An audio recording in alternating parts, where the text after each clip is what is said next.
Hello, I'm Kim Sauer at Apex 2016 in Las Vegas, and I'm joined today by Sharon Starr from the IPC. Now, Sharon, you're very well known in the industry. You're Director of Market Research, so you deal with, well, basically everybody on the show floor, and this is your stage during these 2.5 days in Las Vegas, so you must be really busy.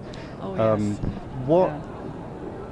What have you been up to in these last 1.5 days? Well, actually, this is an important time of year for me, an important event, because it's a chance to really meet and talk with our members who are participating in industry statistical programs and other market research activities. And it's a benefit of membership that we provide to our members, the eligibility to participate and get free market data. And also to have direct input to whatever it is our members want to know. That's what we want to know, because the whole thing is member driven. Mm-hmm. So these 3 days, I try to visit as many companies as I can and really get a little better acquainted with what their needs are, and any company that's not yet participating and could, I try to make that available to them. Mm-hmm. And the statistical programs actually right now, the supplier programs, which are global for assembly equipment, process consumables, and laminate and solder, those are all open right now for members new companies to join the programs for 2016. Mm-hmm. But once we finish collecting the data from Q1 by the end of April, the programs close for the year. So this is really very timely. Mm-hmm. This is the time when they can get involved. Mm-hmm. and take advantage of this opportunity that they have as members.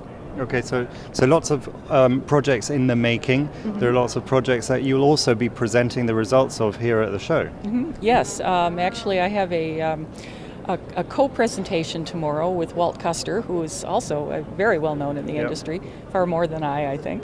But we've presented together before at Apex Expo, and what we're doing tomorrow is a focus, really a deep dive on the supplier segments. So it's a market outlook for the global suppliers to the electronics industry. And that includes a lot of the people here. So the data that we collect in our statistical programs is very relevant to that. Walt also has a lot of secondary data that he collects from companies and from government agencies.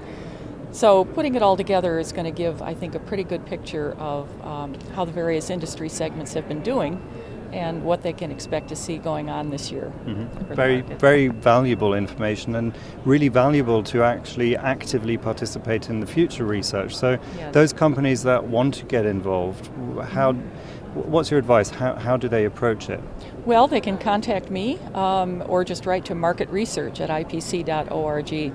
And we have a lot of not only the statistical programs for specific industry segments, including bareboard PCBs and EMS, but we also do annual and biennial studies, such as, we've got several coming up that we've done before. Our annual assembly quality benchmark study. It's global. It's our biggest study. It's got a lot of companies participating from all over the world. That one is open not just to members but to non-members as well. And as with all of our survey-based studies, any company that participates and contributes data gets the report for free. Mm-hmm. So that's going to be going on in the next couple of months. We also are doing our biennial PCB technology trends study this year. And it's going to be a little different than it was in 2014. In 2014, it was aligned with the IPC roadmap process. So we were trying to leverage that study to generate data on the roadmap measurements, and that gave it a little bit different focus. This year, we're going back to sort of our original method of doing this study and really focusing more on the emerging technologies and disruptive technologies. So I think it'll be a very interesting study. And that also is one that's global, and we get a lot of companies participating from all over the world. Great. So great work that you do, and thank you very much on also the media's behalf for that. And it was great talking to you here at the show. Thank you very much. Thank you.